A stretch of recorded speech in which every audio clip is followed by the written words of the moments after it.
ಯುವಕರು ಕ್ರೀಡೆಯಲ್ಲಿ ತೊಡಗಿ ಆರೋಗ್ಯವಂತರಾಗಿ. ಕೆಲಂಬಳ್ಳಿ ಸೋಮನಾಯಕ.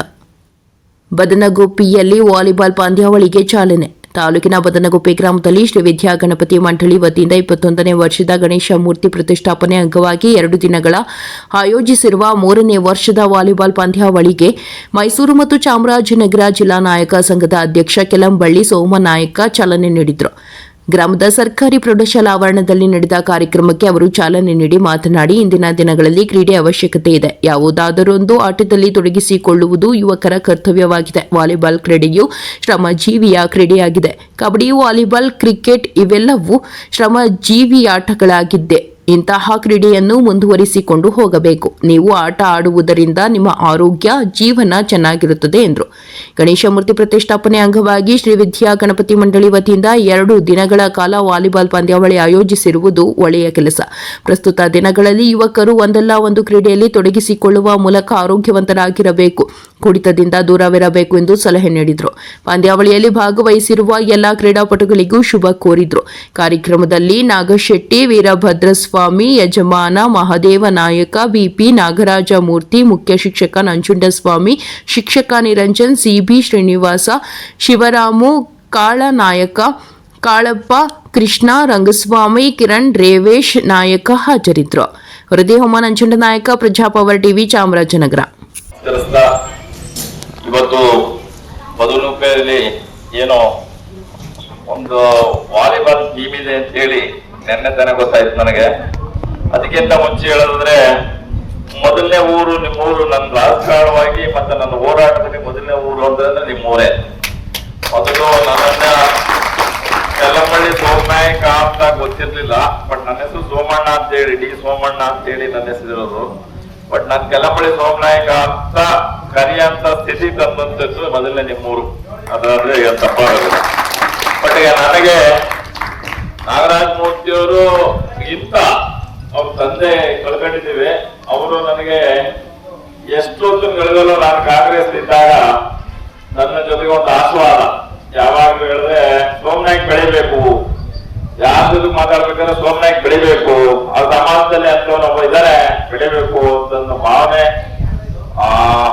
ಒಂದು ಆತ್ಮವಿಶ್ವಾಸ, ಅಷ್ಟು ಗೌರವದಿಂದ ನನ್ನನ್ನ ಪ್ರೀತಿಸ್ತಿದ್ರು.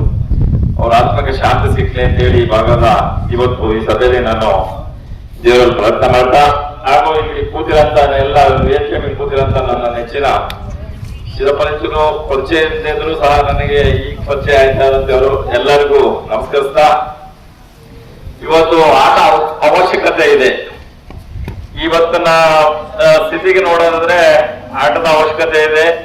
ಯಾವ್ದಾರ ಒಂದು ಆಟದಲ್ಲಿ ತೊಡಗಿಸ್ಕೋಬೇಕಾದ್ದು ನಿಮ್ ಕರ್ತವ್ಯ ಆಗಿದೆ. ಅದರಲ್ಲಿ ವಾಲಿಬಾಲ್ ಅಂತಂದ್ರೆ ಒಳ್ಳೆ ಶ್ರಮಜೀವಿಯ ಆಟ ಇದು. ಕಬಡ್ಡಿ ಆಗ್ಬೋದು, ವಾಲಿಬಾಲ್ ಆಗ್ಬೋದು, ಕ್ರಿಕೆಟ್ ಆಗ್ಬೋದು, ಇವೆಲ್ಲ ಶ್ರಮಜೀವಿಯ ಆಟಗಳು. ಅದರಿಂದ ನೀವು ಬದಲಾಗುತ್ತವರು ಇವತ್ತು ಯುವಕರುಗಳು ಇವತ್ತು ಏನ್ ಮಾಡ್ತಾ ಇದ್ರಿ ಅದನ್ನ ಮುಂದುವರ್ಸ್ಕೊಂಡು ಹೋಗ್ಬೇಕು. ಈಗ ನೋಡಿದೆ, ನಾನು 2 ಟೀಮ್ ಈ ಕಡೆ ನಿಂತಿದ್ರೆ, ಆ ಕಡೆ ನಿಂತಿದ್ರೆ, ಮೀಸನೆ ಬಂದಿಲ್ಲ, ಈ ಮಟ್ಟಕ್ಕೆ ಬಂದಿದೆ ಅಂತಂದ್ರೆ ಖುಷಿ ಪಡೋ ವಿಚಾರ. ಯಾಕೆಂದ್ರೆ ಇನ್ ಮುಂದೆ ಮೀಸೆ ಬಂದ್ಮೇಲೆ ಅವತಾರ ಚೇಂಜ್ ಮಾಡಬೇಡಿ ಅಂತ ಹೇಳಿ ನಿಮಗೆ ಮನವಿ ಮಾಡ್ತೇನೆ. ಅವತಾರ ಚೇಂಜ್ ಮಾಡಬಾರ್ದು. ಮೀಸೆ ಬರಕ್ ಮುಂಚೆ ಇದ್ದಂತ ಉಲ್ಲಾಸ ನಿಮಗೆ, ನನ್ನ ಏಜ್ ಏನು ಅಂತಂದ್ರೆ 59, ಇದು ತುಂಬೆ 60 ಬೀಳ್ತಾ ಇದೆ. 60 ಕಾಲ ನಾನು ನಮ್ಮ ಸ್ನೇಹಿತರು ಹೇಳಿದಂಗೆ 20 ವರ್ಷ ಅಲ್ಲ, ನನಗೆ ಇವತ್ತು 20 ವರ್ಷದವರು ಸಹ ನನ್ನ ಜೊತೆಗೆ ಕಬಡ್ಡಿ ಆಡಕ್ ಆಗಲ್ವಲ್ಲ ಈಗಲೂ ಅನ್ನೋ ಸ್ಥಿತಿಗಿದ್ದೀನಿ ನಾನು. ಅಷ್ಟು ಆರೋಗ್ಯವಾಗಿದ್ದೀನಿ. ಬಟ್ ಅದಕ್ಕೆ ಆರೋಗ್ಯ ಅಂತಂದ್ರೆ ಅವತ್ತಿನ ಊಟ, ಅವತ್ತಿನ ದಿನದ ಊಟ, ನಿತ್ಯ ತಿಂತಿದಂತ ಊಟ ಈಗಿಲ್ಲ. ಅವತ್ತು ನಮ್ಗೆ ಬರೀ ಜ್ವಾಳ ಮುದ್ದೆ ತಿಂತಿದ್ದು. ಜ್ವಾಳ ಮುದ್ದೆ ತಿಂದ್ರು ಅದು ಅವತ್ತು ಊಟ ಇವತ್ತು ನೀವೇನ್ ತುಪ್ಪನ ತಿಂದ್ರು ಆಗೋದಿಲ್ಲ ತಾನೆ. ಆ ತರದ ಊಟಗಳು ಬಂದಿವೆ. ಆದ್ರೆ ಅದರಿಂದ ಈಗ ನೀವು ಆಟ ಆಡೋದ್ರಿಂದ ನಿಮ್ಮ ಲೈಫ್ ಸೆಟ್ಲ್ ಆಯ್ತದೆ, ನಿಮ್ಮ ಆರೋಗ್ಯ ಚೆನ್ನಾಗಿರ್ತದೆ. ಅದರ ಮಧ್ಯದಲ್ಲಿ ಏನಾರು ನೀವು ಒಂದೇ ಒಂದ್ ಚಟ ದಯಮಾಡಿ ನಾನು ಹೇಳ್ತಾ ಇದ್ದೇನೆ, ಮೊದಲನೇದಾಗಿ ನನ್ನ ಸಮಾಜದವರಿಗೆ ಮನವಿ ಮಾಡ್ತೇನೆ, ಕಳ್ಳದೊಂದು ಬುಟ್ಟು, ಕುಡಿಯೋದೊಂದು ಬುಟ್ಟು, ಇನ್ ಭಾಗ್ಯ ಏನೇ ಬಂದ್ರು ಸಮಸ್ಯೆ ನಾನು ಸಮಸ್ಯೆಗಳಕ್ಕೆ ನಾನು ತಯಾರಿದ್ದೇನೆ ಅಂತ ಹೇಳಕ್ಕೆ ವೇದಿಕೆಯಲ್ಲಿ ಹೇಳಕ್ಕೆ ಇಷ್ಟ ಪಡ್ತಾ ಇದ್ದೇನೆ. ಬಟ್ ಇವೆರಡೇ ನಮ್ಮ ಜೀವನ ಹಾಳು ಮಾಡ್ತಾ ಇರೋದು. ಒಂದು ಬಡತನ ಅಂತನ್ನೋದ್ರ ದೇಹ ಬೇಗ ಸಿಕ್ಕೊಂಡು ಈ ತೊಂದರೆ ಸಿಕ್ಕೊಂಡ್ಬಿಡ್ತಾ ಇದೀವಿ. ಅದರಿಂದ ಅಂಜದ್ ಬೇಡ, ತಗ್ಗದ್ ಬೇಡ ಯಾರುವ. ಬಟ್ ಇರಬೇಕಾದ್ದು ನಿರಂತರವಾಗಿ ನಿಮ್ಮ ಜೀವನನ ನಿಮ್ಮ ಕಾಲ ಮೇಲೆ ನಿಂತ್ಕೊಂಡು ರೂಪಿಸ್ಕೊಳ್ಳಕ್ಕೆ ಅವಕಾಶಗಳು ಬೇಕಾದಷ್ಟಿದೆ ಈ ದೇಶದಲ್ಲಿ. ಅದರಿಂದ ಯಾರು ಹುಟ್ಟದಾಗಲೇ ಶ್ರೀಮಂತರಾಗಿ ಏನು ಹುಟ್ಟಲ್ಲ, ಎಲ್ಲೋ ಭಾರಿ ಅಪರೂಪ ಯಾರು ಮಂತ್ರದಲ್ಲಿ ಹುಟ್ಕೊಂಡ್ಬಂದಿದ್ರು ಶ್ರೀಮಂತರಾಗಿ. ಆಗ ಆ ತರ ಹೇಳೋದಾದ್ರೆ ನಾನು ವೀರಶೈವ ಸಮಾಜದೊಂದಿಗೆ 7ನೇ ಕ್ಲಾಸಿಂದ ಬಂದವ ನಾನು. ಅದು ಇವತ್ತು ವೀರಶೈವ ಸಮಾಜದವರು ಭಾರಿ ಬದುಕಿರುವಂತ ಜನಾಂಗದವರು ನನ್ಗೆ ಆಲೂರಲ್ಲಿ, ನಾನು ಆಲೂರು ಸ್ಟೂಡೆಂಟ್ ಆಗಿದ್ದವನು.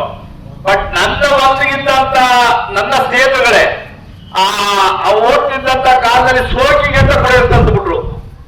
ಇವತ್ತೊಂದು ದಿನ ನಿಜವಾಗಿ ಹೇಳೋದ್ರೆ ಅವ್ರು ಕಳ್ಕೊಂಡ್ಬಿಟ್ಟಿದ್ದಾರೆ ಬಹಳ ಜನ. ಆ ಕುಡಿಯೋದನ್ನ ಕಲ್ತಾರಲ್ಲ ಅವ್ರು ಬಹಳ ಜನ ಸ್ನೇಹಿತರುಗಳನ್ನ ಕಳ್ಕೊಂಡ್ಬಿಟ್ಟಿದ್ದಾರೆ. ಅದರಿಂದ ಇವತ್ತು ನಾಗರಾಜ ಮೂರ್ತಿ ಅವರು ಇದಾರೆ ಅಂತಂದ್ರೆ ಅವ್ರು ಎಂತ ಕಾಪಾಡ್ಕೊಂಡು ಹೋಗ್ತಾರೆ ಅಂತಂದ್ರೆ ಈ ಆಟಗಳೇ. ಇನ್ನೊಬ್ರು ನಮ್ಮ ಸ್ನೇಹಿತರು ಯಾರೋ ಈಗ ಆಟ ಆಡ್ತಿದ್ರು ಅಂತಂದ್ರೆ ನೋಡಿ, ಆಟ ಬಿಟ್ಟ ಮೇಲೆ ಅವರು ಅಷ್ಟು ತಪ್ಪಾಗ್ಬಿಟ್ರು. ಆಟ ಕಂಟಿನ್ಯೂ ಮಾಡ್ಕೊಂಡು ಹೋಗ್ತಾರೆ, ತಪ್ಪಾಯ್ತಿರ್ಲಿಲ್ಲ. ಅದರಿಂದ ಇವೆಲ್ಲ ಯಾವಾಗಲೂ ಈ ವೃತ್ತಿನ ಹಂಗೆ ಕಂಟಿನ್ಯೂ ಮಾಡ್ಕೊಂಡು ಹೋಗ್ಬೇಕು.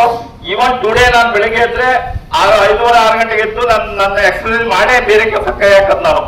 ಅದರಿಂದ ತಾವುಗಳು ಮುಂದೆ ಭಗವಂತ ಮಾದೇಶ್ವರ ನಿಮಗೆ ಆ ಶಕ್ತಿ ಕೊಟ್ಟು ಆಟ ಆಡೋದನ್ನ ಇನ್ನೂ ಉನ್ನತ ಮಟ್ಟದಲ್ಲಿ ರಾಜ್ಯ ಮಟ್ಟದಲ್ಲಿ ಬೆಳಿಬೇಕು. ಆಮೇಲೆ ಸೋಲಿದೆಯಲ್ಲ, ಸೋಲೆ ಗೆಲು. ಇವತ್ತು ನೀವು ಸೋತೆ ಅಂತೇಳಿ ಕೂತ್ಬಿಟ್ಟು ಗುಡಿಯಕೆರೆ ಕಳೋದಲ್ಲ. ಈಗ ಏನಾಗಿದೆ ಅಂತಂದ್ರೆ ಈ ಸಣ್ಣ ಹುಡುಗರುಗಳಿಗೆ ಮದುವೆ ಮಾಡ್ತೀನಿ ಮತ್ತೊಂದ್ಸರಿ ಏನೋ ಅಂತಂದ್ರೆ ಹುಟ್ಟದಪ್ಪ ಅಂತ ಮಾಡ್ತಾರೆ. ಆ ಹುಟ್ಟದಪ್ಪ ನಿಜವಾಗ್ಲೂ ಮಾಡಕ್ಕೆ ಹೋಗ್ಬೇಡಿ ಯಾರು ದಯಮಾಡಿ. ಯಾಕಂದ್ರೆ ನೀವು ಹುಟ್ಟದಪ್ಪ ಮಾಡೋ ಮೋಟರ್ ಸೈಕಲ್ ಮೇಲೆ ಒಂದು ಕೇಕ್ ಕಟ್ ಮಾಡ್ತೀರಿ. ಆ ಕೇಕ್ ಕಟ್ ಮಾಡಿ ಏನ್ ಮಾಡ್ತೀರಿ ಅಂತಂದ್ರೆ ನಾವು ಪಾರ್ಟಿ ಕೊಡ್ಸೋಣ ಅಂತೇಳಿ ಸಾಲ ಸಿಗ್ತಿದ್ರಿ. ಅದರಿಂದ ದಯಮಾಡಿ ಆ ಹುಟ್ಟದಪ್ಪ ನಿಲ್ಸ್ಬಿಡಿ. ಬೆಳಿಗ್ಗೆ ಎದ್ದೇಳಿಗೆ ನಿಮ್ ತಂದೆ ನಿಮ್ ತಾಯಿಗೆ ಒಂದು ನಮಸ್ಕಾರ ಹೊಡೆದು ನನ್ನ ಆರೋಗ್ಯ ಕಾಪಾಡಪ್ಪ ದೇವ್ರೆ ಅಂತ ಹೊಡೆದು ಬನ್ನಿ ದಯಮಾಡಿ ಅಂತ ಹೇಳಿ ನಿಮ್ಮ ಮನವಿ ಮಾಡ್ತೇನೆ. ಈ ಹುಟ್ಟದಪ್ಪ ಭಾರಿ ಅನಾಹುತ ಸಿಕ್ಸ್ತಾ ಇದೆ. ಬಹಳ ಜನ ಬಡ್ಡಿ ಸಾಲ ಸಿಕ್ಕೊಂಡು ಈಗ ಊರ್ ಖಾಲಿ ಮಾಡ್ಕೊಂಡು ಹೋಗ್ತಾರ ಬಹಳ ಜನ. ಅದರಿಂದ ಅದು ಬೇಡ. ಆ ಮೋಟರ್ ಸೈಕಲ್ ಮೇಲೆ ಹುಟ್ಟದಪ್ಪ ಬೇಡ. ದಯಮಾಡಿ ನಿಮ್ಮ ವೃತ್ತಿನ ನೀವು ಮಾಡ್ಕೊಂಡು ಬೆಳಗ್ಗೆ ಎದ್ದ ತಕ್ಷಣ ನಿಮ್ ತಂದೆ ತಾಯಿಗೆ ಒಂದು ನಮಸ್ಕಾರ ಮಾಡುದು ನೀವು ನೆಮ್ಮದಿಯಾಗಿರಿ ಅಂತ ಹೇಳಿ, ನಾನು ಎಲ್ಲಾ ಸಮಾಜದ ತರ ನೀವು ಬದುಕಬೇಕು ಮಾಡ್ಬೇಕು ಅಂತ ನನ್ನ ಚಟ ನಿಮ್ಮಲ್ಲಿ ಬರ್ಬೇಕು. ನೀವು ಕೆಲಮಡಿ ಸೋಮನಾಯಕ ಒಬ್ಬನೇ ಕೆಲಮಡಿ ಸೋಮನಾಯಕನಾಗಬಾರ್ದು, ಇನ್ನು 100 ಜನ ಕೆಲಮಡಿ ಸೋಮನಾಯಕರು ಬೆಳೆಬೇಕು ಅಂತ ಹೇಳಿ ತಮ್ಮಲ್ಲಿ ಮನವಿ ಮಾಡ್ತಾ, ನಿಮ್ಗೆಲ್ಲ ಕೆಲಂಬಳಿ ಸೋಮನಾಯಕನ ಆಶೀರ್ವಾದ ಯಾವಾಗಲೂ ಇರುತ್ತೆ ಈ ಸಮಾಜದ ಜೊತೆಗೆ. ಆದ್ರೆ ನಿಮ್ಮ ಗುಣ, ನಿಮ್ಮ ನೀತಿ, ನಿಮ್ಮ ಧರ್ಮ ಇವೆಲ್ಲವೂ ಸಹ ಸಮಾಜಕ್ಕೆ ಇವತ್ತು ಎಲ್ಲಾ ಸಮಾಜದವ್ರನ್ನ ಕರೆದಿದ್ದಾರೆ ಈ ವೇದಿಕೆಗೆ. ಬಹಳ ಖುಷಿ ಪಡೋಂತ ವಿಚಾರ. ಆಟ ಆಡೋದು ಅಂದ ತಕ್ಷಣ ನಮ್ಮ ಸಮಾಜದವರೇ